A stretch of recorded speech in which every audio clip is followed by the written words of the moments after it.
ನಮಸ್ಕಾರ ಸ್ನೇಹಿತರೆ, ನಮ್ಮ ಮೈಥಾಲಜಿ ಮೀಟ್ಸ್ ಮೀ ಚಾನಲ್ಗೆ ತಮಗೆಲ್ಲರಿಗೂ ಸ್ವಾಗತ. ಈಗ ನಾವು ಮಾತನಾಡಲಿರುವ ವಿಷಯ ಅತ್ಯಂತ ವಿಶೇಷ ಹಾಗೂ ಪವಿತ್ರ ದಿನವಾದ ಗೀತಾ ಜಯಂತಿ. ಈ ದಿನ 1ನೇ ಡಿಸೆಂಬರ್ 2025ರಂದು ಆಚರಿಸಲಾಗುತ್ತದೆ. ತಾರೀಖನ್ನು ದೃಢಪಡಿಸಲಾಗಿದೆ. ನಾವು ಏಕೆ ಈ ದಿನವನ್ನು ಆಚರಿಸುತ್ತೇವೆ ಎಂಬುದಾಗಿ, ಅದರ ಹಿಂದೆ ಇರುವ ಪೌರಾಣಿಕ ಕಥೆ, ಪರಿಚಯ ಮತ್ತು ನಮಗೆ ಈ ಪವಿತ್ರ ಗ್ರಂಥದಿಂದ ಹೇಗೆ ಮಾರ್ಪಾಡು ತರಬಹುದು ಎಂಬುದನ್ನು ಈಗ ಮಾತನಾಡೋಣ. ಬನ್ನಿ ಸ್ನೇಹಿತರೆ. ಅಧ್ಯಾಯ 1. ಈ ದಿನ ಏಕೆ ಆಯ್ಕೆ ಆಗಿದೆ. ಗೀತಾ ಜಯಂತಿ ಎಂದರೆ ಗೀತೆಯ ಜಯಂತಿ ಎಂದರ್ಥ. ಶ್ರೀಮದ್ ಭಗವದ್ಗೀತೆ ಉತ್ತರದಾಯಕ ಮಹಾಗ್ರಂಥವಾಗಿದೆ. ಸಾಂಪ್ರದಾಯಿಕವಾಗಿ ಈ ಗ್ರಂಥವನ್ನು ಶ್ರೀಕೃಷ್ಣ ಮತ್ತು ಅರ್ಜುನನಿಗೆ ಕುರುಕ್ಷೇತ್ರ ಯುದ್ಧದ ಭೂಮಿಯಲ್ಲಿ ತಿಳಿಸಿದ್ದರು ಎಂಬುದು ನಂಬಿಕೆಯಾಗಿದೆ. ಈ ದಿನವನ್ನು ಮಾರ್ಗಶಿರ ಮಾಸದ ಶುಕ್ಲ ಏಕಾದಶಿ ವ್ಯಾಕ್ಸಿಂಗ್ ಮೂನ್ ತಿಥಿ ಆಗಿದ್ದು 2025ರಲ್ಲಿ ಡಿಸೆಂಬರ್ 1ರಂದು ಆಚರಿಸಲಾಗುತ್ತದೆ. ಈ ದಿನವನ್ನು ಗೀತೆಯ ವಿದ್ಯಾವಿಧಾನದ ದಿನವೆಂದು ಆಚರಿಸಲಾಗುತ್ತದೆ. ಪೀಳಿಗೆಯಿಂದ ಪೀಳಿಗೆಗೆ ತಿಳಿಯುವ ಪ್ರಜ್ಞೆ. ಈ ಮಹಾಗ್ರಂಥವು ಕೇವಲ ಒಂದು ದಿನದ ಉಪನ್ಯಾಸವಲ್ಲ, ಸಂಪೂರ್ಣ ಜೀವನದ ಮೌಲ್ಯವನ್ನು ಒಳಗೊಂಡಿದೆ ಹಾಗೂ ಪ್ರಾಚೀನ ಕಾಲದಿಂದಲೂ ಗುರು ಶಿಷ್ಯರು, ಬಂಧು ಬಾಂಧವ, ಬಂಧು ಬಳಗದವರು ಪಾಠವನ್ನು ಮಾಡುತ್ತಾರೆ.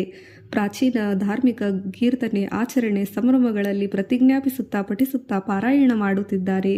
ಉದಾಹರಣೆಗೆ ಈ ಗ್ರಂಥವು ವಚನ ರೂಪದಲ್ಲಿ, ಸಂವಾದ ರೂಪದಲ್ಲಿ ಇದೆ.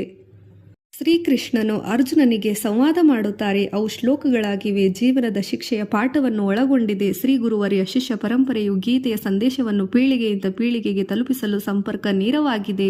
ನಮ್ಮ ಕುಟುಂಬ, ಸಂಸಾರ, ಶಾಲೆ, ವೇದ ಪಾಠ, ಆಶ್ರಮಗಳು ಈ ವಿಧಾನದ ಭಾಗವಾಗಿದೆ. ಇದೇ ರೀತಿ ಇವತ್ತು ನಾವು ಭಗವದ್ಗೀತೆಯನ್ನು ಓದಿ ಅರ್ಥ ಮಾಡಿಕೊಂಡು ನಮ್ಮ ಜೀವನದಲ್ಲಿ ಸಂಘರ್ಷಿಸಿ ಅನ್ವೇಷಿಸಬಹುದಾಗಿದೆ. ಗೀತೆಯ ರಚನೆ ಮತ್ತು ಒಬ್ಬರಿಂದ ಒಬ್ಬರಿಗೆ ಸಂಪರ್ಕವಾದ ಭಗವದ್ಗೀತೆ. ಗೀತೆಯು ಸಾಂಪ್ರದಾಯಿಕವಾಗಿ ಮಹಾಭಾರತದ ಭೀಷ್ಮ ಪರ್ವದಲ್ಲಿ ಅಂತರ್ಗತ ವಿಭಾಗವಾಗಿ ಬರುತ್ತದೆ. ಅದರಲ್ಲಿ ಸುಮಾರು 700 ಶ್ಲೋಕಗಳಿವೆ.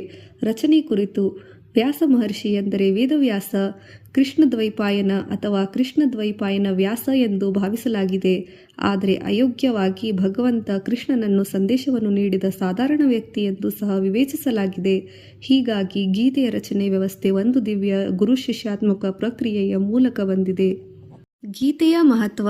ಭಗವದ್ಗೀತೆ ಕೇವಲ ಧಾರ್ಮಿಕ ಗ್ರಂಥವಲ್ಲ, ಜೀವನದಲ್ಲಿ ಮಾನವನಿಗೆ ಮಾರ್ಗದರ್ಶಿಯಾಗಿದೆ. ಅದು ನಮಗೆ ತಿಳಿಸುತ್ತದೆ ಧರ್ಮ, ನೀತಿ, ಕರ್ತವ್ಯ ಎಂಬುದು ನಮ್ಮ ಜೀವನದಲ್ಲಿ ಆಧಾರ ಕೇಂದ್ರವಾಗಿದೆ. ಕರ್ತವ್ಯವನ್ನು ಯಾವುದೇ ಆಸೆಗಳಿಲ್ಲದೆ ನಿಸ್ವಾರ್ಥ ನಿಷ್ಕಾಮ ಕರ್ಮದ ಆಚರಣೆ, ಕರ್ಮಯೋಗ ಹೇಗಿರಬೇಕು ಎಂಬುದನ್ನು ವಿವರಿಸಲಾಗಿದೆ. ಜ್ಞಾನಯೋಗ ಮತ್ತು ಭಕ್ತಿಯೋಗ ತಿಳುವಳಿಕೆ ಹಾಗೂ ಭಕ್ತಿ ಪ್ರೇಮದ ಆದ್ಯತೆ ನೀಡಲಾಗಿದೆ. ಆತ್ಮ ಮತ್ತು ಪರಮಾತ್ಮನ ಯಥಾರ್ಥ ಸ್ವರೂಪ ವ್ಯತ್ಯಾಸ. ಅಂತರಂಗದಲ್ಲಿನ ಸಂವಾದ. ಇದು ನಮ್ಮ ಮನಸ್ಸಿನ ತೊಂದರೆಗಳನ್ನು ಸಂಘರ್ಷಿಸಿ ಅಪಾಯದಲ್ಲಿ ನಿರ್ಧಾರಗಳನ್ನು ದೃಢಪಡಿಸುವ ಸಂಕಲ್ಪವನ್ನು ಮಾಡುತ್ತದೆ. ಹೀಗೆ ಸಂಕಟದ ಸಂದರ್ಭದಲ್ಲಿ ದಾರಿದೀಪವಾಗಿದೆ. ಗೀತೆಯೊಳಗಿನ ಸಂಗ್ರಹ. ಗೀತೆಯು 18 ಅಧ್ಯಾಯಗಳುಳ್ಳ ಗ್ರಂಥ. ಶ್ಲೋಕದ ಗಣನೆಯಲ್ಲಿ 700ಕ್ಕೂ ಹೆಚ್ಚು ಇದೆ. ಪ್ರತಿ ಅಧ್ಯಾಯವು ವಿಭಿನ್ನ ರೂಪಗಳಲ್ಲಿ ಯೋಗಪಥ, ಕರ್ತವ್ಯನಿಷ್ಠೆ, ಬುದ್ಧಿ, ಜ್ಞಾನ, ವೈರಾಗ್ಯ, ಭಕ್ತಿ, ವಿಶ್ವರೂಪ ದರ್ಶನ ಆದಿ ವಿಷಯಗಳ ಬಗ್ಗೆ ಚರ್ಚಿಸುತ್ತದೆ. ಉದಾಹರಣೆಗೆ ಮೊದಲ ಅಧ್ಯಾಯ ಅರ್ಜುನ ವಿಷಾದಯೋಗ ಎಂದು ಕರೆಯಲಾಗಿದೆ. ಅರ್ಜುನನ ಮನಃಶಾಂತಿಯ ಕೊರತೆ, ಸಂಶಯ, ಸಂದೇಹಗಳನ್ನು ದೂರ ಮಾಡುತ್ತದೆ. ಮಧ್ಯದಲ್ಲಿ ಕರ್ತವ್ಯದ ಪ್ರಜ್ಞೆ ಕುರಿತು ಸಂಪೂರ್ಣ ಮಾಹಿತಿ ಕರ್ಮಯೋಗದಲ್ಲಿ ಇದೆ. ನಂತರ ವಿಶ್ವರೂಪ ದಿವ್ಯ ಪ್ರದರ್ಶನವಾದದ್ದು ಶ್ರೀಕೃಷ್ಣನ ವಿಶ್ವರೂಪ ದಿವ್ಯ ಮಹತ್ವವನ್ನು ಸಾರಿದೆ. ಕೊನೆಯದಲ್ಲಿ ಹಿಂದೂ ಯೋಗ, ಸನಾತನ, ಸನ್ಯಾಸ, ಸಂಯುಕ್ತ ಕರ್ಮದ ಬಗ್ಗೆ ವಿಶೇಷ ಮಾಹಿತಿ ದೊರೆಯುತ್ತದೆ. ಈ ರೀತಿಯ ವಿಷಯಗಳು ಗೀತೆಯಲ್ಲಿ ಒಳಗೊಂಡಿದೆ. ಆದುದರಿಂದ ಪ್ರತಿಯೊಬ್ಬರ ಜೀವನದಲ್ಲಿಯೂ ಅನ್ವಯಿಸುತ್ತದೆ. ಗೀತೆಯಿಂದ ನಮಗೆ ಆಗುವ ಪರಿವರ್ತನೆ. ನಾವು ಗೀತೆಯಲ್ಲಿ ಸಂದೇಶಗಳನ್ನು ನಮ್ಮ ಜೀವನದಲ್ಲಿ ಅನುಷ್ಠಾನ ಮಾಡಿದಾಗ ಕೆಲವು ಮಹತ್ವದ ಪರಿವರ್ತನೆಯನ್ನು ಸಂಭವಿಸಬಹುದಾಗಿದೆ. ಇಚ್ಛೆಗಳು ಮುಗಿದಾಗ ಫಲದ ಕಾಮನೆ, ಕಾಮ, ಲಾಭ, ಮೋಹ, ಭಯದಿಂದ ಮುಕ್ತ ಸಿಗುತ್ತದೆ. ಜೀವನದಲ್ಲಿ ನಿರ್ಧಾರಗಳಿಗೆ ಸ್ಪಷ್ಟತೆ, ಕರ್ತವ್ಯ ಪ್ರಜ್ಞೆ, ನಿಷ್ಠೆ, ಶ್ರದ್ಧೆಯ ಮಹತ್ವ. ಭಯ, ಕೋಪ, ಪ್ರೇಮ, ಅಹಂಕಾರ ಮುಂತಾದ ಬಗೆಗಿನ ಅಜ್ಞಾನದ ಮೂಲ ಕಾರಣ ಅಳವಡಿಕೆಗಳು. ಮನಸ್ಸಿನ ಶಾಂತಿ, ಸಮತೋಲನ, ಆತ್ಮಜ್ಞಾನ. ನಮ್ಮ ಕಾರ್ಯಗಳನ್ನು ನಿಷ್ಠೆಯಿಂದ ಫಲ ಆಶೆಯಿಲ್ಲದೆ ಮುಕ್ತರಾಗಿ ನಿಭಾಯಿಸುವ ಬಾಳ್ವಿಕೆ. ಇನ್ನು ಅಲ್ಲದೆ ಗೀತೆಯು ನಮ್ಮೊಳಗಿನ ದೈವತ್ವವನ್ನು ಅರಿಯಲು ಸಹಾಯಕವಾಗಿದೆ. ಗೀತೆಯ ಅಧ್ಯಾಯವನ್ನು ಹೇಗೆ ಶುರು ಮಾಡುವುದು. ಗೀತೆಯನ್ನು ಓದುವುದರಿಂದ ನಮ್ಮ ಮನಸ್ಸು ಶಾಂತವಾಗುತ್ತದೆ. ಈ ಕೆಳಗಿನ ಸೂತ್ರ ಮಾರ್ಗಗಳನ್ನು ಅನುಸರಿಸಬಹುದು. 1. ಪ್ರತಿಯನ್ನು ಪಡೆದುಕೊಳ್ಳಿ. ಸುಲಭವಾದ ಕನ್ನಡ ಅರ್ಥಸಹಿತ ಅನುವಾದ ಉತ್ತಮ.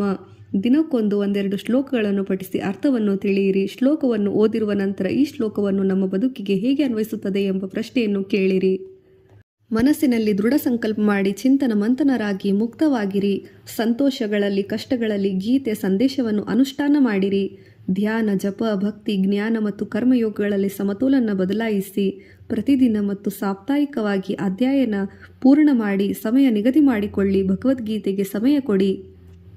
ಅನುಷ್ಠಾನ ಮತ್ತು ಸ್ಥೈರ್ಯ ಹೇಗೆ? ಅಧ್ಯಯನ ಮತ್ತು ಧಾರ್ಮಿಕ ಅಭ್ಯಾಸಗಳನ್ನು ಚುರುಕಾಗಿ ಇಲ್ಲದಿದ್ದರೂ ನಾಳೆಯಿಂದ ಶುರು ಮಾಡೋಣ ಎಂಬ ಸಂಕಲ್ಪವನ್ನು ಅಭಿವ್ಯಕ್ತ ಸಾಮಾನ್ಯ, ಆದರೆ ಸ್ಥಿರತೆಯನ್ನು ದೃಢ ಸಂಕಲ್ಪ ಮಾಡಬೇಕು. ಏಕೆಂದರೆ ಸಮಯ ನಿಗದಿ ಮಾಡಿ ಪ್ರತಿದಿನ ಬೆಳಗಿನ ಹೊತ್ತಿನಲ್ಲಿ, ಬೆಳಗಿನ ಜಾವ ಅಥವಾ ಸಂಜೆ ವಿಶ್ರಾಂತಿ ಸಮಯದಲ್ಲಿ ಪ್ರಾರಂಭ ಮಾಡಿ. ಆದ್ಯ ಶ್ಲೋಕ ಅಥವಾ ಪುಟ್ಟ ಶ್ಲೋಕದೊಂದಿಗೆ ಸಾಲುಗಳಲ್ಲಿ ಪ್ರಾರಂಭಿಸಿ. ಮನಸ್ಸಿನಲ್ಲಿ ಇದು ನನ್ನ ಸ್ವಾಧೀನ ವ್ಯಸನ ಎಂದು ದೃಢ ನಿರ್ಧಾರ ಮಾಡಿ.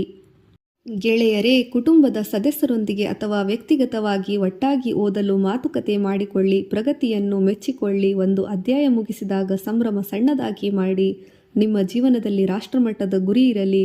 ನಾನು ಗೀತೆ ಸಂದೇಶವನ್ನು ಪಾಲಿಸುತ್ತೇನೆ ಎಂಬ ಉದ್ದೇಶ ಇರಲಿ.